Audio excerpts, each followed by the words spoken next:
जय माता दी दोस्तों, आप सभी का स्वागत करता हूं आपके अपने इस YouTube चैनल राजीव आरसीएस में। दोस्तों, आज यहां पे हम लोग बात करने वाले हैं बैंक निफ्टी ऑप्शन के विषय में। जो लोग नए हैं यहां पे ऑप्शन में, उन्हें क्या क्या चीज़ें ध्यान में रखना चाहिए ट्रेड करने से पहले और क्या क्या चीज़ें उनको सीखना ज़रूरी है, ताकि ऑप्शन में जो है आपको ट्रेड करने में प्रॉब्लम्स ना हो।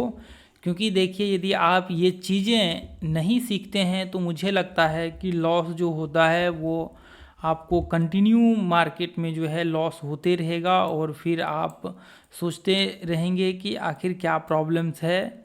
इतना कुछ जानने के बावजूद भी हमें ऐसा क्या पॉइंट मिसिंग है जिसकी वजह से लॉस हो रहे हैं मार्केट में। तो ये जो मैं कुछ पॉइंट्स आप लोगों के साथ बताने वाला हूँ, इसको आप ध्यान में रखेंगे और इसके ऊपर स्टडी करना आज से चालू कर दीजिए। यदि आप नए हैं, आपने ट्रेडिंग नहीं किया है ऑप्शंस में, तो मुझे लगता है आपके लिए फिर तो बहुत ही इम्पोर्टेंट होने वाला है आज का वीडियो। ठीक है। और जो लोग ट्रेडिंग कर चुके हैं या फिर जो लोग ट्रेडिंग स्टार्ट करने वाले हैं, उनके लिए बहुत इंपॉर्टेंट वीडियो रहने वाला है। ठीक है। तो चलिए स्टार्ट करते हैं, और हम लोग देखने वाले हैं कि कौन कौन से पॉइंट के ऊपर यहाँ पे बात करने वाले हैं। तो सबसे पहला देखिए, आपको जो बहुत ही इम्पोर्टेंट और सबसे ज़्यादा मेजर, जो एक तरह से कह सकते हैं कि ऑप्शन ट्रेडिंग में जो रोल प्ले करता है वो होता है। देखिए, हालांकि ये सब अपने आप में एक इम्पॉर्टेंट पॉइंट है जितने भी मैं आपको बताने वाला हूँ। सबसे पहला जो आपका होता है, आप कितना भी कुछ करते हैं तो आपको चार्ट रीडिंग ज़रूर होना चाहिए, आपको पता होना चाहिए चार्ट रीडिंग। देखिए, चार्ट रीडिंग में आप बैंक निफ्टी का जो ये चार्ट है, जैसे मान लीजिए आप इंट्राडे ट्रेड कर रहे हैं या फिर आप स्विंग ट्रेडिंग कर रहे हैं, आप ऑप्शंस में कर रहे हैं, जैसे भी कर रहे हैं ऑप्शंस या फीचर्स में, तो आपका सबसे पहला प्रायोरिटी जो होना चाहिए वो आपका चार्ट रीडिंग बहुत ही आपका इम्पॉर्टेंट है, क्लियर होना चाहिए। यदि आपको चार्ट रीडिंग में प्रॉब्लम्स है तो आपको बहुत यहाँ पे प्रॉब्लम्स हो सकती है और आपको नुकसान हो सकता है बार बार। तो सबसे पहला काम जो आपका करना है वो है चार्ट रीडिंग के ऊपर फोकस करना है। और चार्ट रीडिंग का पूरा कोर्स हमने यूट्यूब चैनल पे फ्री ऑफ कॉस्ट डाल रखा है। अपने यूट्यूब चैनल प्लेलिस्ट में जाएंगे या फिर सर्च बार में chart reading Rajeev RCS search करेंगे, यूट्यूब के सर्च में ऊपर आ जाएगा वीडियो, आप देख लीजिएगा अपने चैनल का। देखिए, चार्ट रीडिंग में जो आपको यहाँ पे करना है मैं आपको बता देता हूँ। पहला तो आपका बैंक निफ्टी का चार्ट बहुत इंपॉर्टेंट है, entry exit stop loss target इन सब के लिए, ट्रेंड बाकी सारा चीज़ एनालिसिस करने के लिए। इसके साथ जो एक बहुत ही इंपॉर्टेंट पॉइंट है चार्ट रीडिंग में वो है आपका यहाँ पे जो है बैंकिंग सेक्टर के जो स्टॉक है, ऊपर से आप 5 स्टॉक पकड़ लीजिए। बस आपको इतना ही स्टॉक्स को एनालिसिस करना है और आपको कुछ भी नहीं करना है। ठीक है। HDFC ICICI को, उसके बाद आपका कोटक, SBI है, कोटक, और आपका जो है एक्सिस बैंक, ये 4-5 बैंक को आप पकड़ लीजिए। और आपको इसी 4-5 बैंक का जो है ट्रेंड चेक करना है, ये सारा एनालिसिस करना है। बस इतना सा आप करेंगे तो बैंक निफ्टी का क्लियर ट्रेंड जो है आपको पता लग जाएगा कि बैंक निफ्टी का क्या ट्रेंड रहने वाला है। ये 5 स्टॉक्स को एनालिसिस करेंगे तो बैंकिंग सेक्टर्स के जो स्टॉक्स है उसको एनालिसिस करना जो ऑप्शंस ट्रेडर हैं उनके लिए बहुत ही इंपॉर्टेंट पॉइंट होता है। ये इसलिए होता है, यदि आपने देखा होगा, आपने भी वीडियो में या फिर मतलब नॉर्मल आपने देखा होगा, जब मैं वीडियो वगैरह सब डालता हूँ तो आपने देखा होगा कि जो पुराने होगा ना, जो लाइव वाले सेक्शन में या फिर पुराने जो वीडियो होंगे ना, उसमें आपने देखा होगा कि हम लोग बैंकिंग सेक्टर्स के ज़रूर एक मतलब दिन में एक बार ज़रूर जो है एनालिसिस कर लेते हैं कि स्टॉक्स का क्या ट्रेंड है, या तो फिर मार्केट खुलने से पहले या फिर उसके बीच के दौरान। या फिर देखिए, मोस्टली जो ट्रेडर होते हैं जो ऑप्शंस में ट्रेड करते हैं वो बैंक निफ्टी के चार्ट्स के साथ साथ जो बैंकिंग सेक्टर्स के स्टॉक होते हैं उनको एक बार वो ज़रूर देखते हैं। तो ये चीज़ें आपको बहुत ही ज़रूरी है कि आप जब इसके साथ करें तो ये ज़रूर आप जो है देखिए, इसको एनालिसिस करिए बैंकिंग सेक्टर के स्टॉक को। ठीक है। उसके बाद जो बहुत ही इम्पोर्टेंट पॉइंट आता है वो ये है कि आपको देखिए, ऑप्शंस जो आप यहाँ पे देख रहे हैं ना, ऑप्शंस जो आप ट्रेड कर रहे हैं, तो ऑप्शंस का आपको मतलब ये पूरा का पूरा नॉलेज होना चाहिए ऑप्शंस के विषय में कि ऑप्शंस क्या है, ऑप्शंस में हम लोग किस तरह से ट्रेड कर सकते हैं। एक्चुअल में ऑप्शंस का जो एक तरह से पूरा स्टार्टिंग से लेकर के अंत तक जो आपको नींव है ना, वो चीज़ पता होना चाहिए कि वॉलेटिलिटी क्या है, एक्सपायरी क्या होता है, यानी कि जो बेसिक जितने भी चीज़ें हैं ना वो सब चीज़ें आपको पता होना चाहिए। और मोस्टली आपको एक्सपायरी पता होना चाहिए, प्रीमियम का जो गलने का आपका यहाँ पे टाइमिंग होता है वो आपको मालूम होना चाहिए, वो पता होना चाहिए कि प्रीमियम का क्या सीन होता है। क्योंकि कई बार क्या होता है, लोग ट्रेड कर रहे होते हैं ऑप्शन में और उन्हें ये चीज़ नहीं मालूम होता है कि मार्केट्स का वोलेटिलिटी का सीन क्या रहने वाला है। तो वहाँ पे क्या हो जाता है, मार्केट्स में जैसे जैसे आपका एक्सपायरी नज़दीक होता है आपके प्रीमियम तेज गलते हैं और वोलेटिलिटी उसका जो है बढ़ते जाता है। तो ये चीज़ें आपको बहुत ही ज़रूरी है कि ध्यान में रखना चाहिए और आपको ये जानकारी होना ही चाहिए ऑप्शंस के विषय में। यदि आप ऑप्शन ट्रेडर यहाँ पे बन रहे हैं या फिर ऑप्शन में ट्रेड करना चाह रहे हैं तो आपको बहुत ज़रूरी है कि ऑप्शंस के वोलेटिलिटी के विषय में पता होना चाहिए, ऑप्शंस के एक्सपायरी के विषय में पता होना चाहिए, या फिर ऑप्शंस के ओवरऑल चीज़ों के विषय में पता होना चाहिए।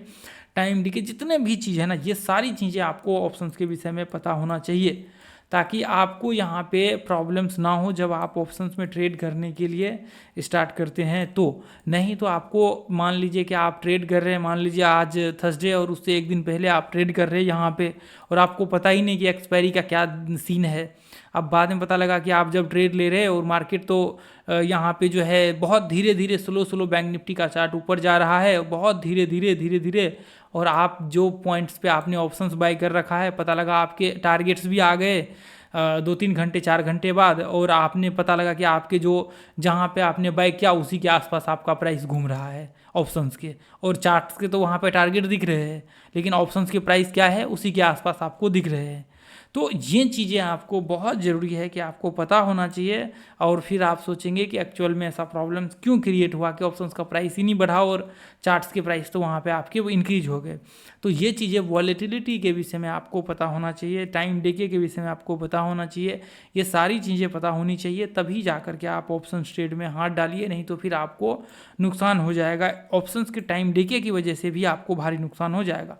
आप सोचेंगे कि देखिए यदि आप किसी स्टॉक्स में या फिर इक्विटी में आप ट्रेड करते हैं तो आपका यदि मान लीजिए कि 2 घंटे 4 घंटे 10 घंटे कितना भी टाइम मार्केट्स जो है वो रेंज में रह जाए, कितना भी देर वहाँ पे अटका रहे, जो प्राइस आपने बाय किया उसी प्राइस पे यदि होगा तो आपका उतना ही लॉस एंड प्रॉफिट दिखाएगा। यदि यहाँ पे होगा तो इतना ही प्रॉफिट, यहाँ पे आपने बाय किया होगा तो इतना ही प्रॉफिट दिखाएगा। भर दिन यदि यहाँ पे रह जाए तो भी आपका इसी के हिसाब से प्राइस आपका जहाँ पे होगा प्राइस उसी हिसाब से आपका प्रॉफिट और लॉस वहाँ पे कैलकुलेट होकर के दिखाएगा। लेकिन ऑप्शंस में ऐसा नहीं होता है। ऑप्शंस में आपका यदि प्राइस मान लीजिए कि यहाँ पे 1 घंटे रह गया ना, आपने यहाँ पे बाय किया और जस्ट उसके उसी के ऊपर जा करके 1 घंटे यहाँ पे 2 घंटे रह गया तो भी आपका प्रीमियम गल जाएगा और आपका नुकसान होते जाएगा। मान लीजिए जो आप प्राइस पे आपने बाय किया और स्टॉप लॉस जस्ट इसके नीचे लगाया और इसी प्राइस पे मार्केट यहाँ पे 2 घंटे 3 घंटे 4 घंटे मार्केट बंद होने तक यहीं पे रह गया और बाद में पता लगा कि आपका स्टॉप लॉस हिट हो गया। आप सोचेंगे कि मैंने स्टॉप लॉस तो नीचे लगाया था, फिर स्टॉप लॉस क्यों हिट हो गया, प्राइस तो इसी रेंज में रहना चाहिए। तो ऐसा ऑप्शंस में नहीं होता है, चाहे फिर स्टॉक्स के ऑप्शंस में ले, हालांकि बैंक निफ्टी और निफ्टी के ऑप्शंस में ये बहुत ज़्यादा होता है। इसलिए आपको इस चीज़ को जानना बहुत ही ज़रूरी है, आपके लिए बेहद ज़रूरी होता है।